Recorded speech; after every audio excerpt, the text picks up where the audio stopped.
Our taxi for everyone. Look, it came without a driver. It came without a driver. This is crazy. This is crazy. Look at the robot dog. No, don't mistreat it, of course. Since it's in test mode, there has to be a responsible driver. It's not that it goes without a driver. You said the man grabbed the box cutter and held it to the girl's neck. Shenzhen is world-renowned as the most technological city in the world, but it is also so culturally. I'm Naka, this is Japatonic, and today we'll tour and analyze the world's most advanced city.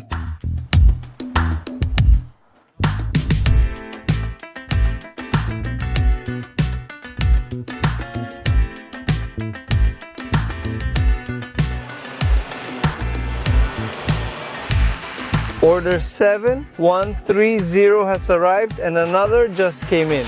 We remove a box. We had to order from 2 different stores. It sounds like some kind of elevator. Wait about 15 seconds, there it is.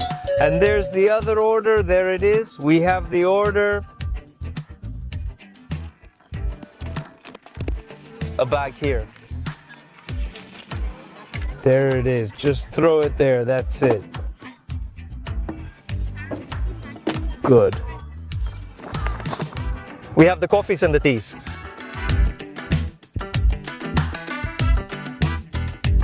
Today I'm here with Hobby, the Chinese cat. How are you? It's a good thing I can't place the order myself because, even though I have WeChat, you need a Chinese phone number. Therefore, if you're a tourist, you can't use this. This is the tea, this was the tea with cream, and this one we ordered extra. Because the fact is that they all come from the same mall, but you can't combine orders from different stores. It has to be one order from one store and another order from another store. The drones arrived one after another. It wasn't cheap, but not too expensive. Around $15 for 4 drinks. Coffee in China is a bit expensive because now it's like an affordable luxury. It's the kind of thing you buy so people can see you with the branded cup. Well, cheers. Since this drone thing is in trial mode, which is probably being done by the delivery drone company, they're setting it up in parks now, but plan to expand to building rooftops later. Yes, office buildings and houses with a direct point. For now, people can try it in parks. It doesn't make sense to order them from home just to pick them up at the park, right? The truth is that it's very crowded, so if someone is having a picnic, ordering something is nice. And honestly, a lot of people are trying it out. Every 5 or 10 minutes, the drone is arriving to make a delivery. There are street vendors and the police with loudspeakers are yelling at them to leave, but they don't care. And also the police and the vendors are laughing at each other. It's like the police laugh and say, "Why don't they listen to us?" And the old folks, huh? What's wrong with you? Come to work. It's really funny. And besides, they're holding a sign that says, "Street vending isn't prohibited." There's someone filming here. The situation is really funny, but well, let's see. It's fine, it's fine. It made me laugh. Well, and here, for example, the security check is a bit stricter than in other cities. We're about to put Kicheng's bag through and we'll have to put the drinks through as well. What else? He barely checked because when we arrived, it stood out. For example, in Shanghai, they don't check drinks, but here they do. If you have a drink, they notice and you must go through the detector. Does it make a beep sound or something like the girl did here? She followed the protocol, but I doubt she checked if it worked. We also paid with Alipay. The fact is, there's also the issue that 15 years ago there was an attack by some northern Chinese who are kind of like Muslims. They apparently entered the subway with machetes to attack others. That incident got to the point where even if someone just bought knives from a store, they had to register their name just for buying a knife. It was an event that changed the whole concept of security in public transportation a little. Nothing like that had ever happened before. It didn't happen in this city. Here the only issue was drinking. But every city has its own rules. Yes, everyone followed the state regulations. Now we're in a Huawei store and it's crazy. This is the MateBook Fold, which is a giant tablet screen that you can also fold like this. And look, by putting all 10 fingers on the screen, this can turn into a keyboard. And if you want a physical keyboard, you just place it there and you can use it like that. And it has a trackpad and everything, or you can use the physical keyboard. And having an interesting big screen, this pretty famous phone, which has a triple screen, isn't that big. Who needs a phone with a screen this size, not like a tablet? Even though it's a Huawei phone store, no. It actually looks more like a car dealership because look, it's not that Huawei is making cars, but rather they're doing collaborations with car brands. I sat down and I sat down. Wow, it feels really cool. But anyway, the thing is that these cars are from state-owned car manufacturers and, well, in collaboration with Huawei, they put in all the electronic systems, the intelligence system, and also these cars can drive autonomously. I mean, they are automatic cars. You tell it your destination, but legally your hands must stay on the steering wheel. Guangzhou. Did you ask it to close the window? What else can you command it to do? Can you tell it seat heating? Look, here we have one. I mean, everything that's on the tablet, you can basically do with your voice, all of it. You can speak it. Yes, you could, for example, lie down if you want to take a break automatically. Yes. Yes, I like what you're doing there. Now we have the front one here, where the girl is. This one, this is the left one, yes. This car costs $35,000 to $50,000, but the most expensive one here is $65,000. It also looks bigger.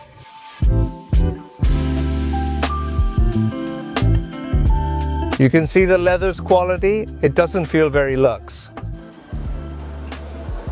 It has a little dog. I'm going to buy the car, so you can say Paton.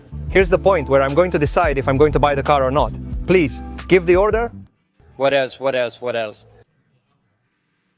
There it is.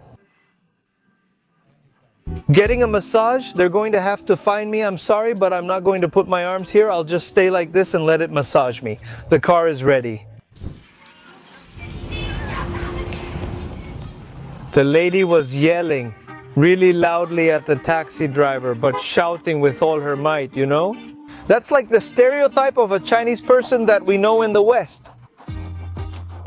Here in the city, there are police drones, meaning they're automated drones that detect traffic violations.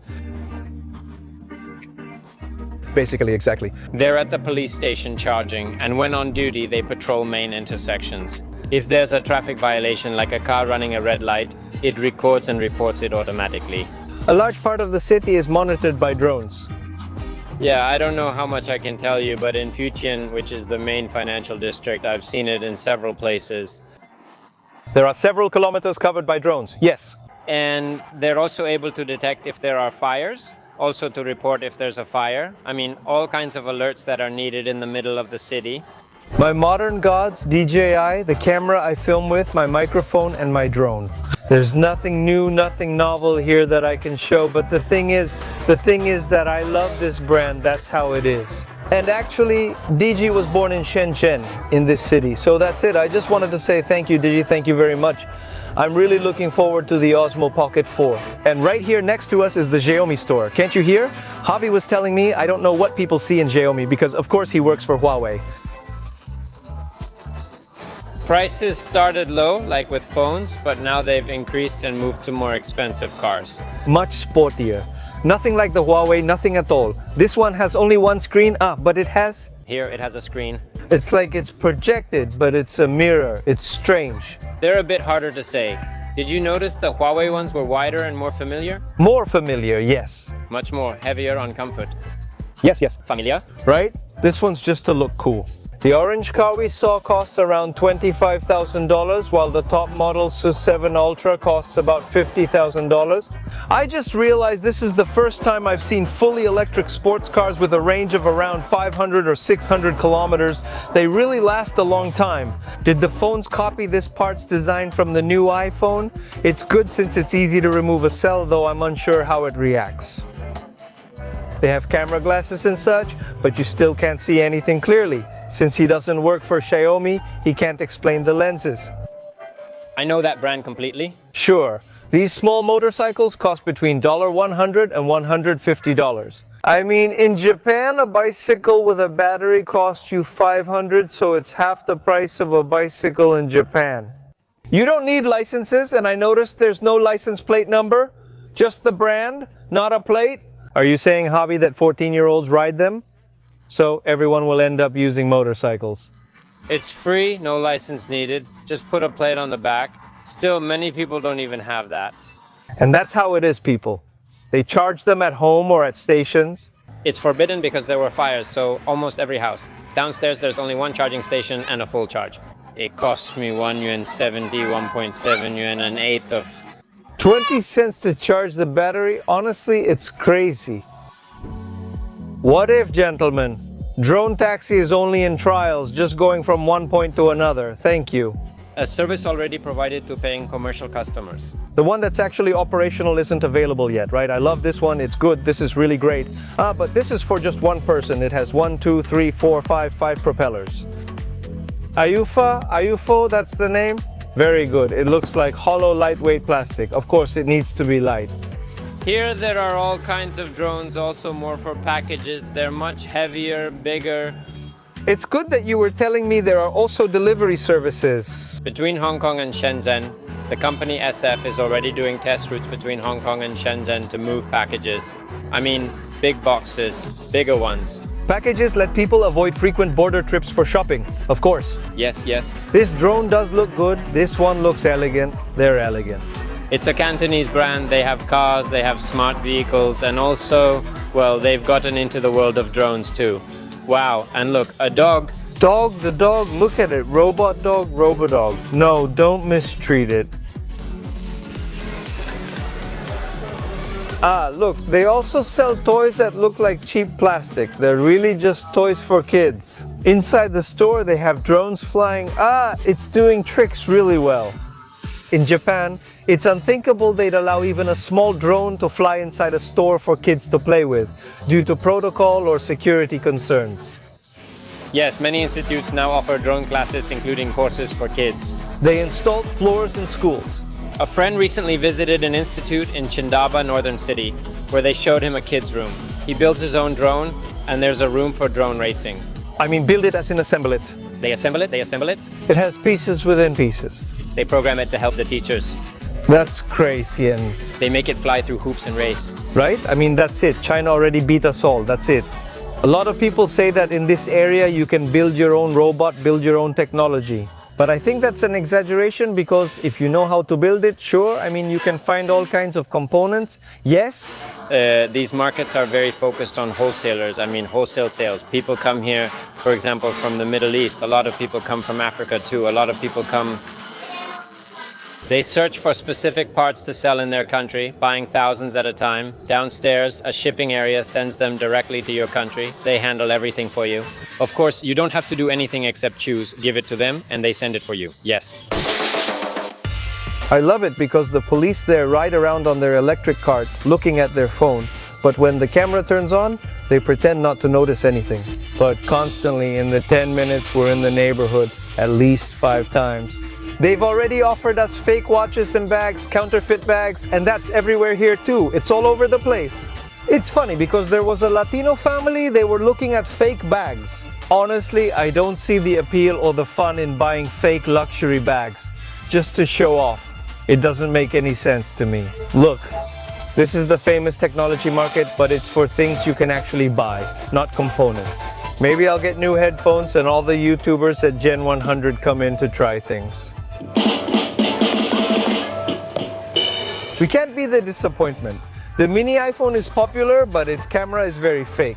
Still, it's nice, I liked it. Oh, well, look, here it has the switch, the twitch that doesn't say Nintendo, it doesn't say anything. I mean, in Argentina, the one who played Nintendo on the family game was using a fake console. Fake games have been around since forever. But look, here there's a fake Vita, really fake, super fake, but, well, it's fine. I mean, for emulation, it's great. What you just told me, I loved it because I didn't know about it. It's that there are these smartwatches. Let's say it has a slot for a SIM card. Parents buy this, they put a SIM card in it so it has internet, and the parents link their Alipay account. so that the kids can make purchases and also make video calls. I mean, the kids won't necessarily have a smartphone, but they will have this, which allows them to communicate with their parents, with a camera and everything. And make little purchases because, of course, kids can't carry coins anymore to buy candy, of course. They buy something and the kiosk scans the code for them. I wonder if there's a limit, since kids might expect to get everything. You can set a limit, of course, but this is incredible. In Shenzhen, I noticed there's less Japanese influence compared to Shanghai. People in Shanghai in particular seem to really enjoy Japanese culture and anime. Like those watching this video who likely want to buy from Japan, such as Amazon Japan, Yahoo Japan, or Mercari. With Zen Market, you can shop from Japan. I mean, it's a proxy website where you can buy from Japanese sites with a commission of between $2 to $5 per product. No, look at this, it's a suitcase with a screen, and of course you have to take this apart and it can be closed. And it has the whole set. The lady says don't touch because I can already see that some brute probably thought about closing it, but of course you have to take it apart. But this is incredible. So you take an arcade suitcase with you? No, this is crazy, it's crazy. Do you have it here, Dad? The iPhone? Fake? Let's see on camera. I don't know if you can tell, but if you notice, the video is kind of fake. It doesn't even give you quality options. It's for those who want to have an iPhone but can't have one. By the way, today it seems like the weather is really bad in terms of pollution. The same thing is happening to me as when I went to Hong Kong.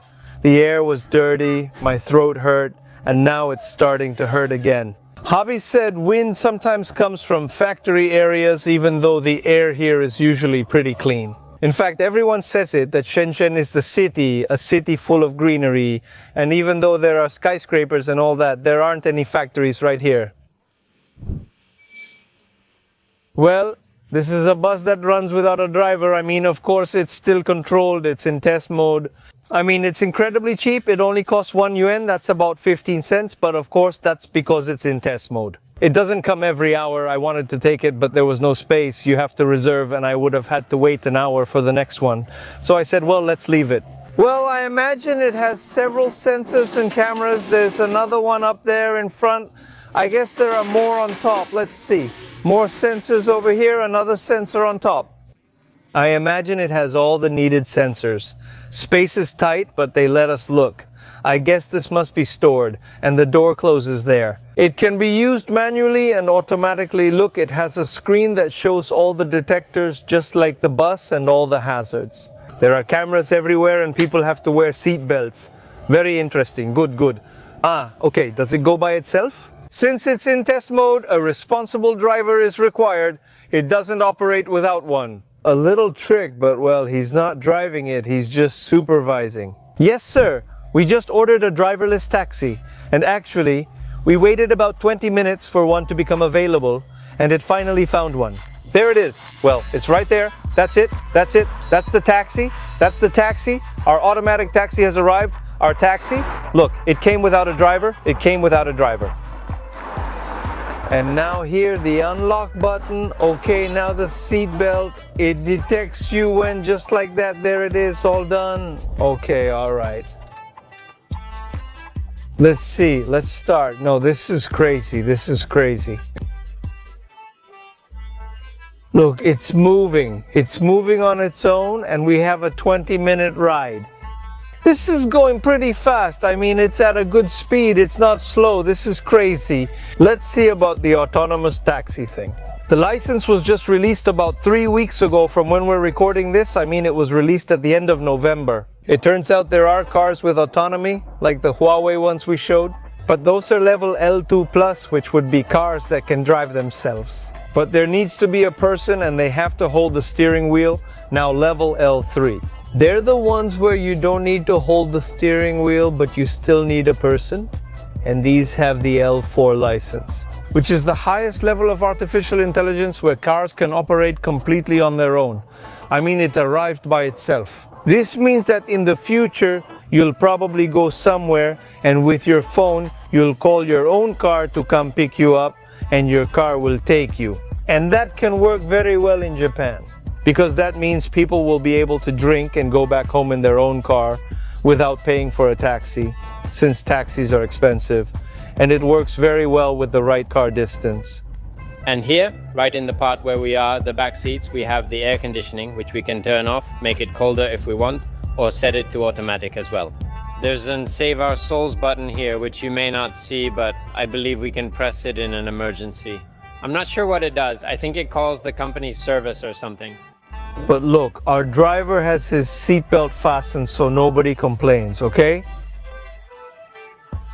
Within the camera area that will have detectors, it can calculate how many cars are around. Oh, does it prioritize pedestrians? Yes, go ahead, cross, there you go. Besides being a good driver, he's also a good citizen, yes. Chinese drivers, something that Chinese drivers don't exactly do, park. He sees that the cars are trying to get out, so he's trying to get in. Very good, very good. He gets in, waiting for the other cars to leave. The traffic in China is terrible. My friend, terrible. Well, he let us get off very well. Thank you very much. Bye-bye. You don't have to tip. You don't have to tip him. He doesn't rip you off. Very good. There he is and he's leaving. Bye. Bye. Taxi. You were the best taxi I've ever known. And the ride cost 16 when $2.50. The taxi ride took 30 minutes and cost $2.50. Well, let's see. Right now, at this moment, it's kind of in trial mode, and so it's for people to want to try it out. They're offering all this cheaply now, but it will likely cost more later. 3D printing. But look at what I know. I mean, this is wood. This really looks like wood. It cuts wood. That machine cuts it. So it doesn't make wood from scratch. You need the wood and it just carves it. Look, it's making metal. Let's see. Oh, what else? Is it true? It's making metal? Crazy. This is the future, guys. And that bed is smart. It can detect parts of your body that are tense or tired, I guess. And it gives you a massage in certain areas. I don't know. Well, yeah, it's a smart bed. Corks, wood carving, all kinds of carving. You can't touch that with it. Wow, of course, for carving anything you can imagine. Let's see, but not the level of detail. That's crazy. On a tree leaf. A very, very high quality t-shirt printer, about $1,500. If you want to make it a business, that's pretty good. All right, let's see. Let's try the remote control robot.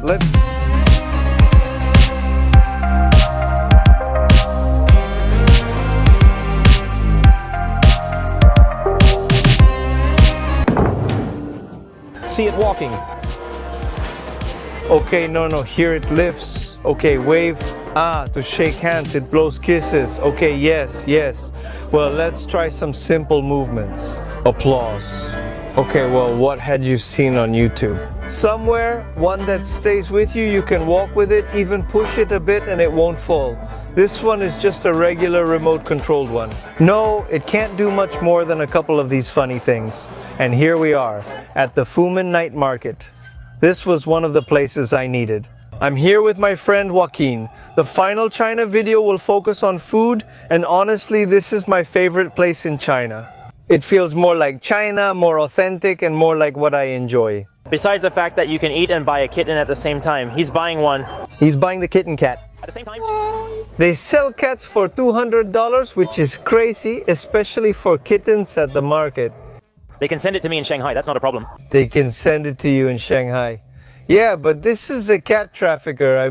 Well, this place... Honestly, for my last night in China, the best memory I'm taking with me is from this alley. Honestly, it means a lot. It's a shame to walk through this part of the city of Shenzhen. For watching the video. Here. I don't know what happened in front of the street stalls here. They were fighting and someone started yelling a lot. The man was very angry, I don't know why, but the soldiers were there just watching, simply observing. What I find really funny is that the soldiers are wearing regular Nike sneakers instead of military boots. It really makes me laugh. And the police also passed by a while ago, but they just looked, but they saw that the soldiers were there. So they're still at it, they're still fighting hard, they're fighting a lot. Very Chinese, very Chinese. I like this because it's more authentic. Everything is authentic. It's very authentic. An experience, I think it... You're missing something authentic. You said the man grabbed the cutter, put it to his neck, and the girl. I later recorded the video of the girl's neck.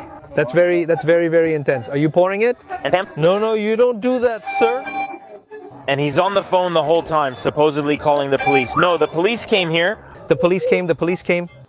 They're fighting because the man used to have his stand a little bit further ahead and the girl took his spot.